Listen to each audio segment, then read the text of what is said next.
Coordinates of the foot of the perpendicular, perpendicular है इसकी foot from the point है, ये पॉइंट हो गया, हाँ, ऑन द लाइन, ये लाइन निकाली, तो फिर से बोलो coordinates of the foot of the perpendicular, foot किसका,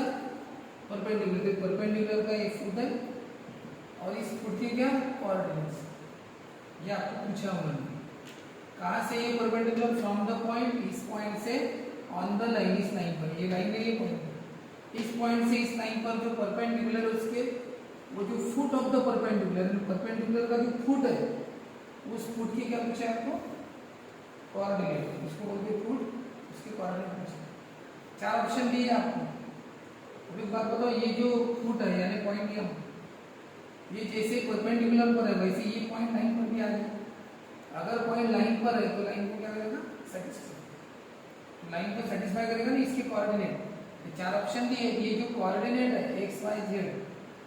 ये आप यहाँ इस लाइन में पुट करके देखिए, तीनों इक्वल आने चाहिए बराबर। तो पहला ऑप्शन ए हमने पुट किया इसकी जगह y की जगह और z की जगह, कैलकुलेशंस किए, कितना आंसर आएगा इसका, कितना आएगा 9/95, ये तो है, आगे का करने की जरूरत नहीं, सेम नहीं है ना, क्या हमारी क्यों कर उधर जाके कर, हाँ अब बता, ये क्रॉस मल्टीप्लिकेशन 48, 19 3 57, 19 5 आएगा, कितना है 105 है, ये शॉर्टकट होता है तो करना पड़ेगा, ये शॉर्टकट होता था क्या, नहीं होता था, ये होता था शॉर्टकट, जैसे 2 ने डिवाइड किया तो 21 और ये 90, लेकिन ये नहीं होता था। ये इसका कितना है 23 + 90, कितना है इसका 42 का, और इसका 63 का, दिखने में तो सेम नहीं दिख रहे, शॉर्टकट लिया तो 5 से डिवाइड किया तो 5 2 का 5 बन जाए, 99, और ये 2 से किया तो 21 और 9, 3 से किया तो 3 2 का 3 बन जाए, हम बताओ सेम आएगी, ऐसे सेम नहीं दिख रहे, शॉर्टकट लिया तो बताओ ये वाले पॉइंट के कोऑर्डिनेट मैच है, इसलिए ये फुट ऑफ द, थोड़ा इस तरीके से हमने तो प्लेन के लाइन के जो मेन पिक्चर जो आते हैं वो तो ले लिया हमने, अब हम आते हैं प्लेन पर। तो प्लेन की टेक्निक देखो ऐसे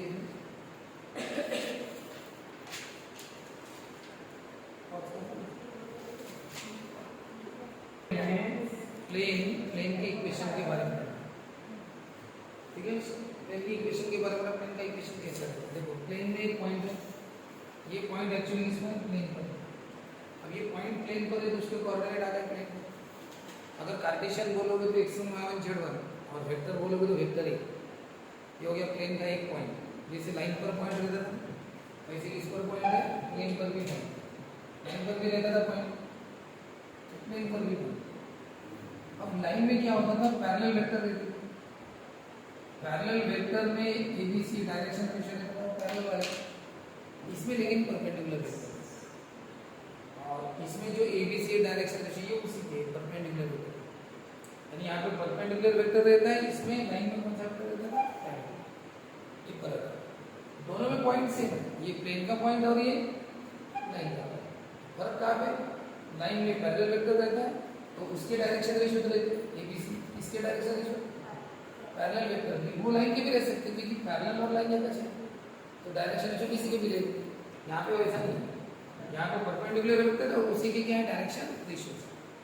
और डायरेक्शन रेशियो तो उसी से तो वेक्टर बनता है, तो वेक्टर ये ने डायरेक्शन रेशियो से बना लेना, दिया होगा तो अच्छी बात, नहीं दिया तो खुद बनाएगा, ठीक है। अब प्लेन का इक्वेशन क्या बता, r/l = 8, r यानी जनरल पॉइंट होता है,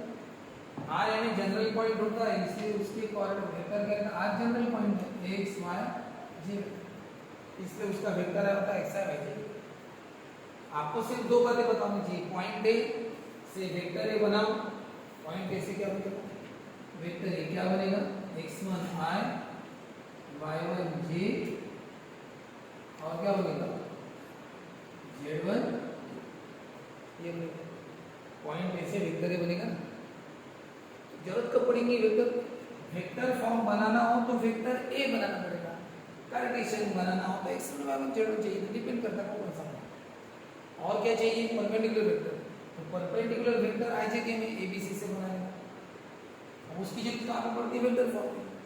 कार्टेशियन में नहीं पड़ती, कार्टेशियन में उसके एबीसी चाहिए सिर्फ एबीसी। तो बताओ कार्टेशियन में कौन है, एबीसी किसके परपेंडिकुलर में, और x1 y1 z1 क्या है पॉइंट ऑन द लाइन। तो यहाँ पे पॉइंट ऑन द लाइन का जो sorry point on the line नहीं पॉइंट ऑन द प्लेन, तो पॉइंट का क्या बनाना पोजीशन वेक्टर और परपेंडिकुलर वेक्टर को ये नाम देना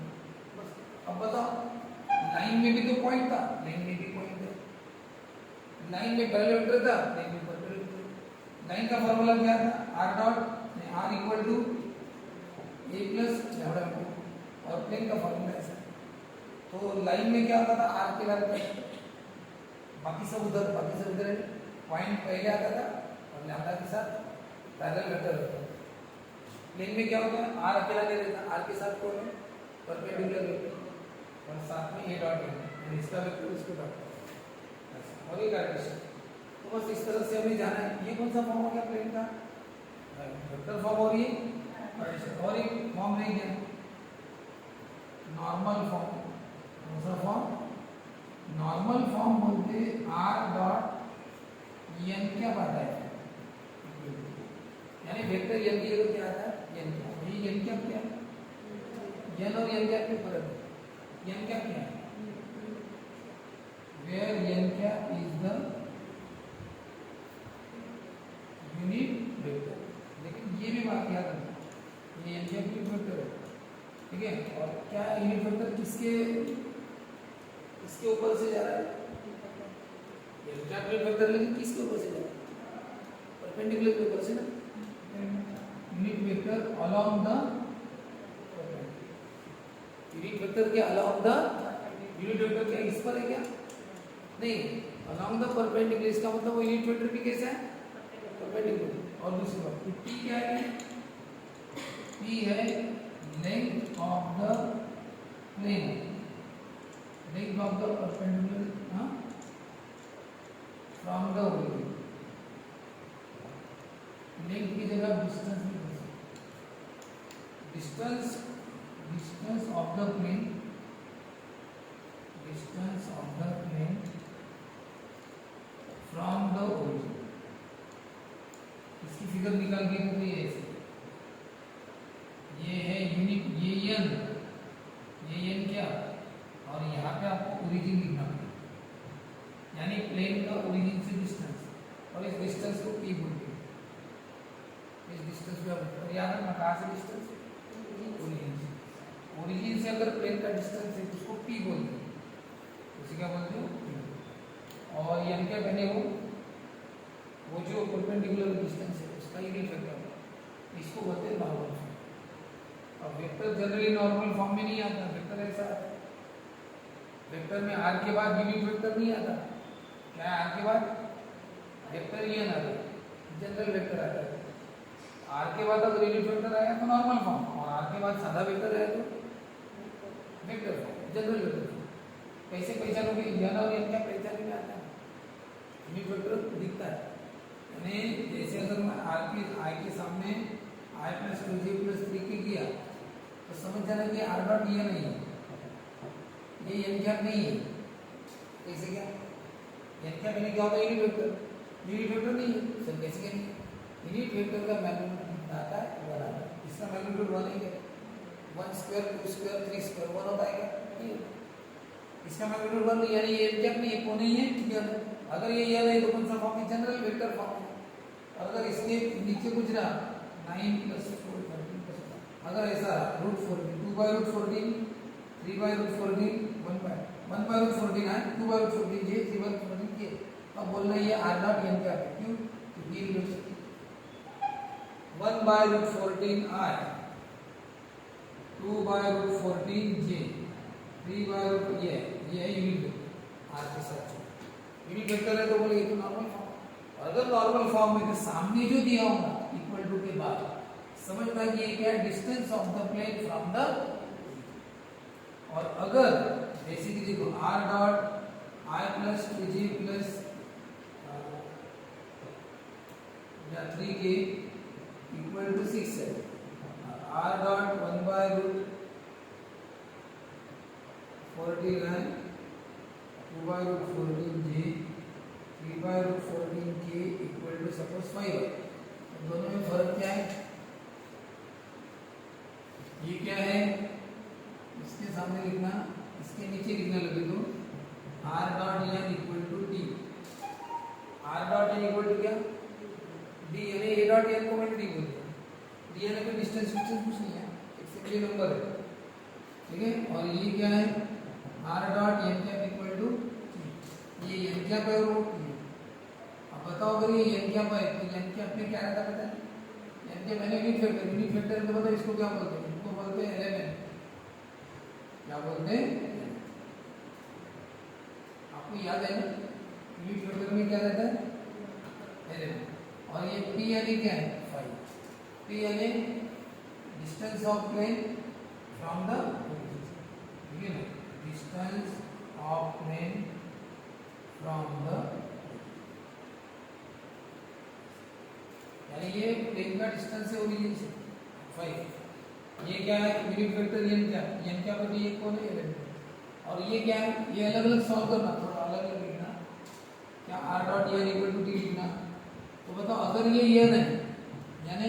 साधा वेक्टर है, परपेंडिकुलर से है, परपेंडिकुलर, लेकिन वो n है, वो n क्या नहीं है, वो n है, अगर वो n है तो अगर n है तो इसको बोलते हैं abc, इसको क्या बोलते हैं abc, क्योंकि बताया ना मैंने आपको नॉर्मल वेक्टर में, नॉर्मल है ना परपेंडिकुलर, नॉर्मल वेक्टर में क्या रहता है abc, इसका मतलब ये abc। और n कैप में क्या रहता है, n कैप रहता है li mj प्लस, यानी अगर वो n कैप है यूनिट वेक्टर, अगर यूनिट वेक्टर तो एलिमेंट रहेगा, और सादा वेक्टर है तो abc रहेगा। तो बताओ ये सादा वेक्टर है प्लेन का,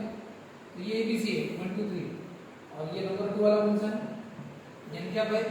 ये एलिमेंट है, और वो नंबर भी स्पेशल है, वो जो दिख रहा है नंबर वो क्या है,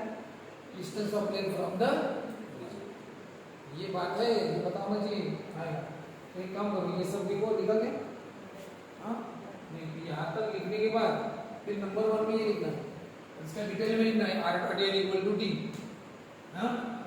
ये n यानी abc करके लिखना, फिर इसको लिखना, फिर इसके नीचे ऐसा लिखना, फिर ये लिखना, ठीक है।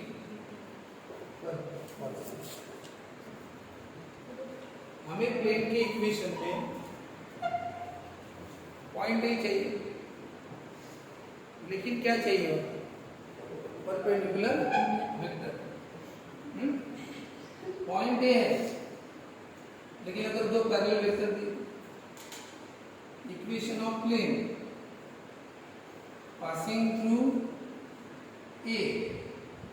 कहां से जा रहा है, equation of plane passing through A, लेकिन यहाँ पे दो पैरेलल वेक्टर है and parallel to B and C, लेकिन हमारे प्लेन की इक्वेशन में तो सर हमें परपेंडिकुलर चाहिए, और परपेंडिकुलर दिया नहीं, प्लेन का इक्वेशन क्या था, r dot n equal to ये डॉट, लेकिन हमें परपेंडिकुलर चाहिए, ये तो है वेक्टर है बराबर है, परपेंडिकुलर रहा तो उसको हम वेक्टर n बोलते हैं, और वो दिया नहीं है तो हमें परपेंडिकुलर खुद बनाना पड़ेगा। तो बताओ कौन सा परपेंडिकुलर बनाएंगे, दो पैरेलल दिए, तो परपेंडिकुलर अगर मैंने खुद बनाया तो बताओ वो परपेंडिकुलर इन दोनों को भी होगा, प्लेन को तो होगा, लेकिन इनको भी होगा, तो क्या होगा उसका नाम, अगर वो बी और सी को परपेंडिकुलर है क्या नाम होगा, बी क्रॉस, इसलिए फॉर्मूला क्या बनेगा, वेक्टर n क्या हो गया, इसलिए कभी अगर दो पैरेलल वेक्टर दिए तो i dot n equal to a dot n basic formula, n की जगह क्या लिखना, b क्रॉस, दोनों जगह n की जगह, a तो बराबर है r बराबर, ये लिखो प्लेन पॉइंट है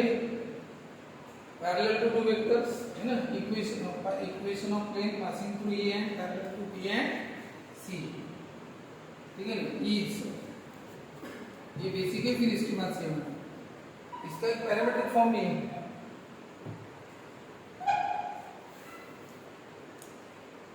parametric form vector r equal to vector a plus lambda b plus mu c. इसका मतलब ये हो गया जो लैम्डा और म्यू के साथ रहेंगे वो पैरेलल वेक्टर है, लैम्डा और म्यू के साथ रहेंगे वो पैरेलल वेक्टर, और जो अकेला रहेगा वो पॉइंट ऑन द प्लेन, जो अकेला है वो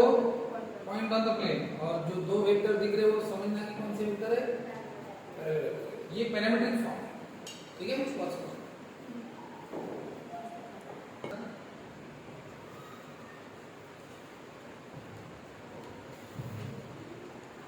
ये पहला। और अगर पैरेलल वेक्टर है तो r dot b plus c ये कब रहेगा, जब वेक्टर को कौन से वेक्टर, दो वेक्टर कैसे रहेंगे पैरेलल। ठीक है, और एक नॉर्मल फॉर्म पढ़े r dot n cap equal to, चलो अभी तक का इतना, इसकी जगह छोड़ देना, प्लेन के पॉइंट से ही है।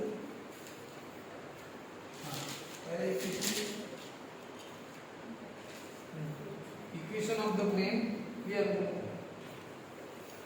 Equation of the plane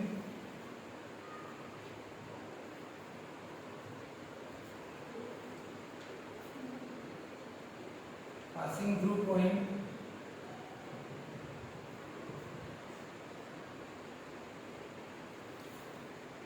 passing through point 1 minus 2 3